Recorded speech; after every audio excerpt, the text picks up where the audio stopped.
Hi, my name is Renaud. I'm the creator of the Corgi Engine, and today we're going to look at how to get started with the asset. So I've just downloaded the asset from the asset store into a brand new project. Here it is. I've also already created two new folders. We'll get to that later. So what does the asset contain? It contains a lot of stuff actually, animations, sprites, stuff like that. Right now we're gonna go straight to the scenes. The scenes folder contains all the levels included in the asset. Most of them are just demo levels. You also have the start screen. Today we're just gonna look at the minimal level. So let's open it. It's open. Magic. It contains only the stuff you need to run a level. It also contains a group called non-essential stuff, so let's just remove it. It's only for the demo. And it also contains a gate to the next level, which obviously lets you go to any other level. So we'll remove it too.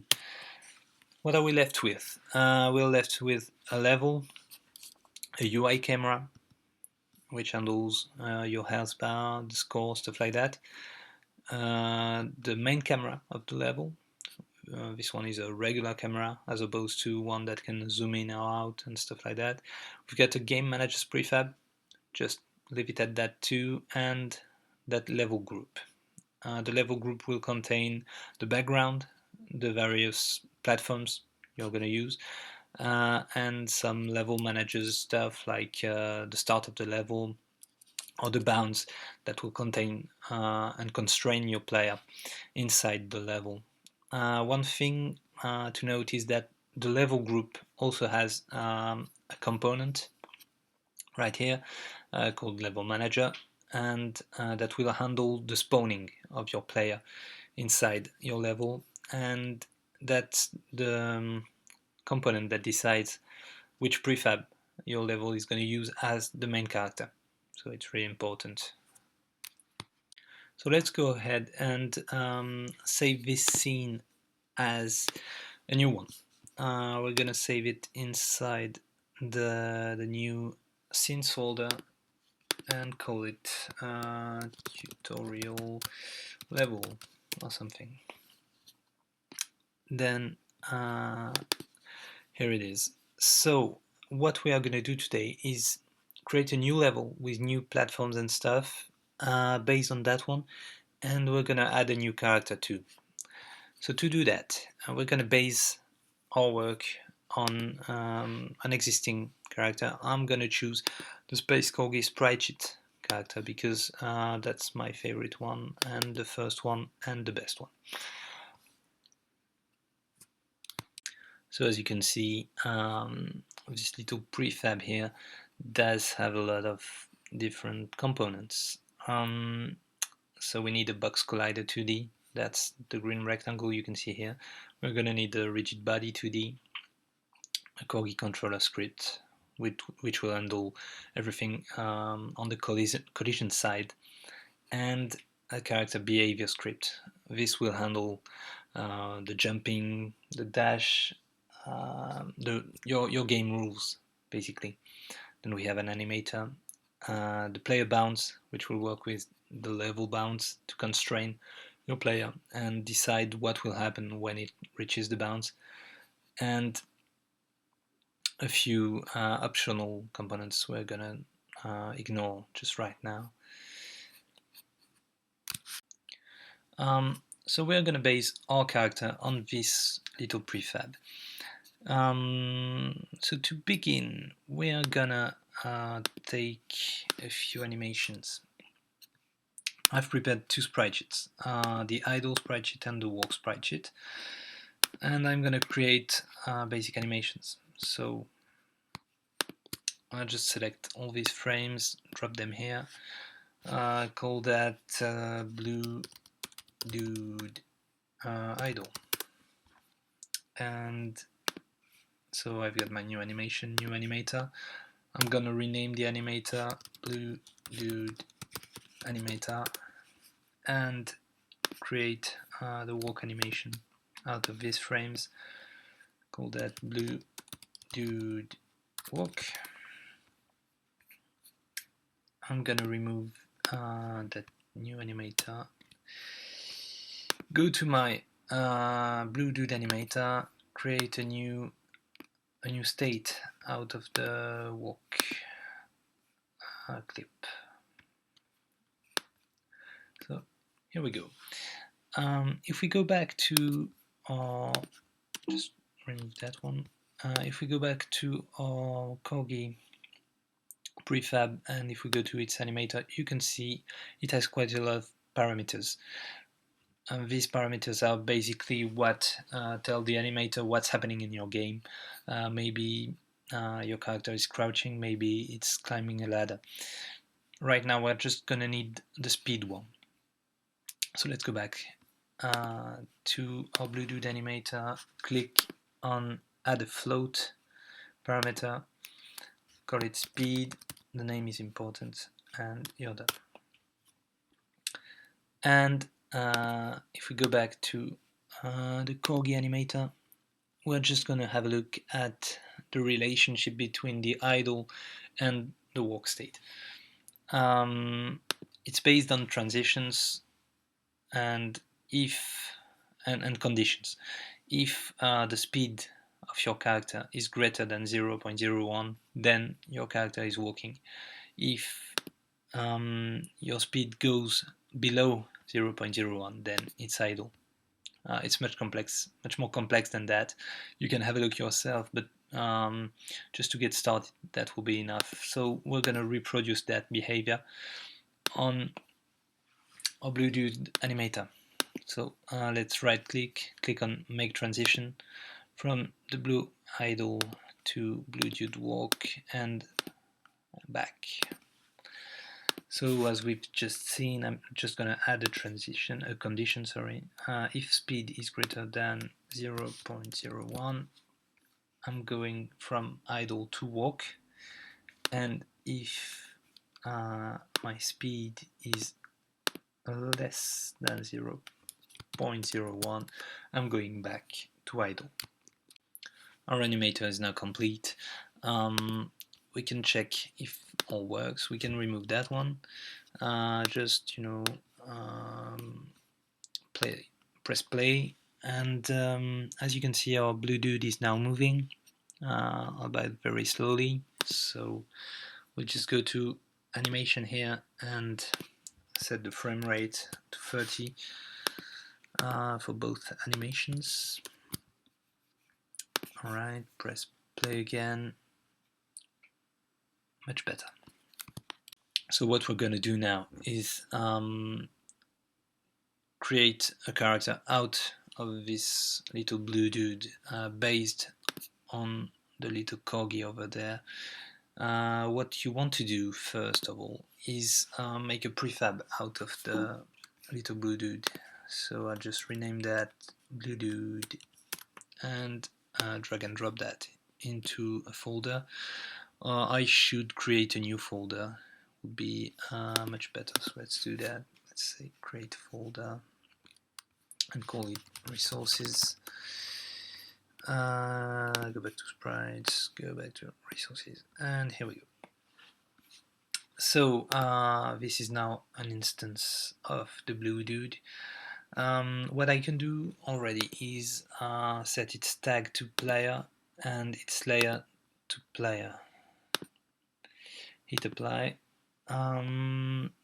This will allow the engine to know that this is the player and not an enemy or anything. So once this is done, all you have to do is just copy each component from the Corgi to your new prefab. This operation is pretty boring, I have to admit, but that's the surest way, to do that.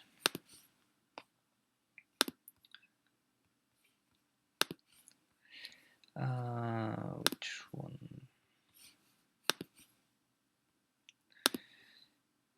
Right, and I'm just gonna take the player bounce script. The other ones, jetpack, shoot, melee, are optional. Now let's hit apply to save our prefab. We now have a possibly playable character. So let's remove the little corgi dude. We won't need him anymore.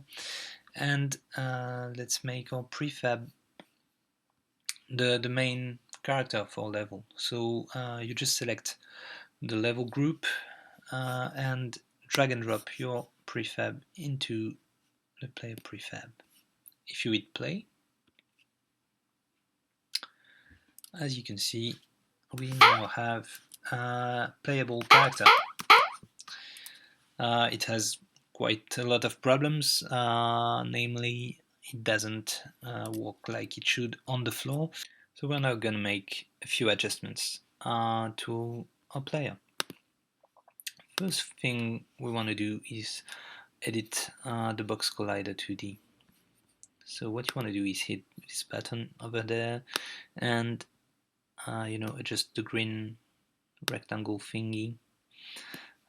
Make sure you keep it inside the bounds of your sprite. That will give you a much better feeling in game, but that's just up to you. One thing that's important though is to keep the X offset set to 0. So let's hit apply and play again. We now have one playable blue dude that works on the ground, that can jump, that can move,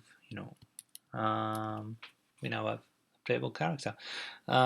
We have actually 2 characters in the scene. That's because we've left one in the scene, and one is generated by the level manager script, and that's the one you control. But the other one can be an NPC or whatever you want. It's completely possible to have 20 blue dudes in your game at a time. Alright, what else? One last thing about the box collider 2D is that you want the is trigger checkbox always be on. That's because of the dialog zones and pickable stuff. Alright, you'll want to leave the rigid body 2D component as it is. Then we have the Corgi control script. This script handles everything in terms of collisions. The walls, the ceiling, the ground, stuff like that. It has a few default parameters such as the max speed your character can move at, the slope angle, the gravity. We won't change that. Don't touch the collision masks except if you know exactly what you're doing. Then we have the raycasting. So if you press play and activate the gizmos, you'll see that there are a few lines that are drawn on top of your character. If we go to the scene mode and zoom in, you'll see that we have blue ones. These are the rays that are cast to check for collisions below your character, like the ground. The green ones check for collisions above your character, and the red ones check for collisions on the sides, like the walls or the slopes. And the white ones are just the vertical and horizontal axis of your character. What you want to make sure of is that all the rays are relatively close to each other. Right now the blue ones are fine, but as we've created a much taller character than the demo ones, we'll need to change the spacing of the horizontal rays. So exit the play mode, select your blue dude, and change the number of horizontal rays to, let's say, 8. Press play again, and it looks much better already. Yeah, you can see now that we have much more rays cast horizontally. This will avoid trouble when walking towards obstacles. So that's much better. Then we have the behavior script. This contains quite a lot of fun stuff. The behavior script will handle, your game rules. Like my character can jump, it can dash, it can shoot, it can attack with a melee weapon, stuff like that. No, actually, the melee weapon is separated now, but you get the idea. So we can change parameters. We'll play with that maybe later on, and we have a few permissions.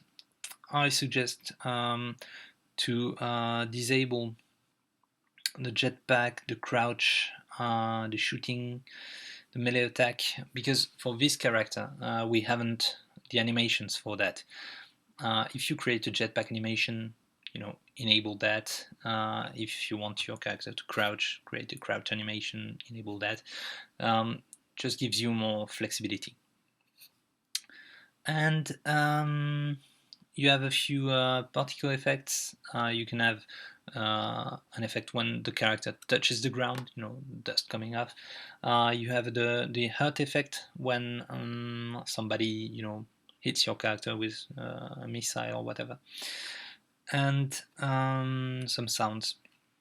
These are the default sounds because we've copied the components. And in the end, we have the player bound script, which decides what happens to your character when it hits the level bound. We'll leave it at that too. So let's just press play again, make sure everything's alright. So we can move, we can jump, we can double jump, we cannot crouch, we cannot jetpack, we cannot shoot because we've disabled these, but everything looks fine. So let's try and add some platforms now. To add platforms, I've prepared this sprite sheet. It contains a few elements like this platform here or this one. To create our platforms, basically we'll do the same as for the character. We're just gonna see how it's already done. So let's open, for example, the lava environment and just drag and drop this platform. A platform in the Corgi Engine is a really simple element. Everything you need is right there. So as you can see, it's on the platforms layer and it has a box collider 2D. It can also work with a circle collider 2D, polygon collider 2D, any collider 2D basically. So let's do that for our platforms. I'm just gonna remove that one. Yep. So I'll set the layer to platforms. I'm gonna add a polygon collider 2D because I have a complex shape and it's messed up. So I'm just gonna edit the collider at one point over there. Yeah, that's already better. You can improve that, but we don't have time to do that, so let's just leave it at that. I'm gonna set the sorting layer to platforms too. We'll avoid issues, and that's it. If I put that near the ground and press play, I should be able to walk on it. As you can see, I can now walk on that platform. Cannot jump. It's alright. So we now just have to do that for all other platforms. So which one do I need? I'll need this one, I'll need this one, and this one. 1, 2, 3, 4, 5. Alright, so what I can do is select them all. This one and this one.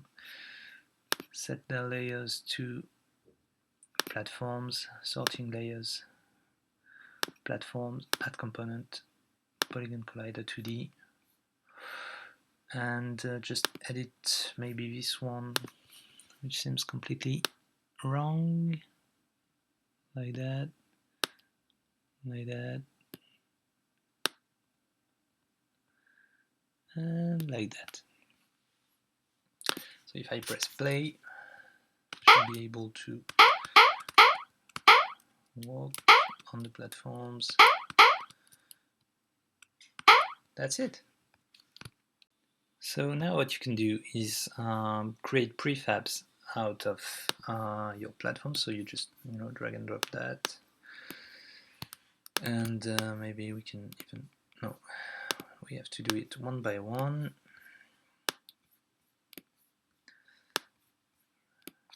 There you go, and there you go.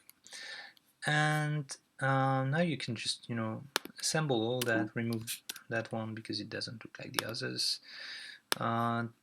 Take for example this one and scale it, so it's big large ground. Make sure it's within the level bounds, so maybe apply that, that's better. And you can of course change the level bounds. For example, we want to have a wider level and maybe make it a bit taller, like that. And we want it to be like this. Whoa. There we go. And we are going to move these over there, this here, that, and just drop some random platforms. I'll leave the level design to you, but once we've done that, and if we press play, you'll see that I keep dying. Why do I keep dying? I keep dying because I'm spawning right in the middle of a platform. So if I just move the level start a bit higher, it's now working. And we have a playable level. We can cling onto walls, wall jump, double jump. You now have a wonderful game. You want to remove the prefab. Make sure you apply all the changes we've done, but remove it. Your player doesn't have to be in the scene, it's already spawned by the script. So that's it. I hope this will help you get started with the Corgi Engine. If you have any questions, send me an email on the support email. Bye bye.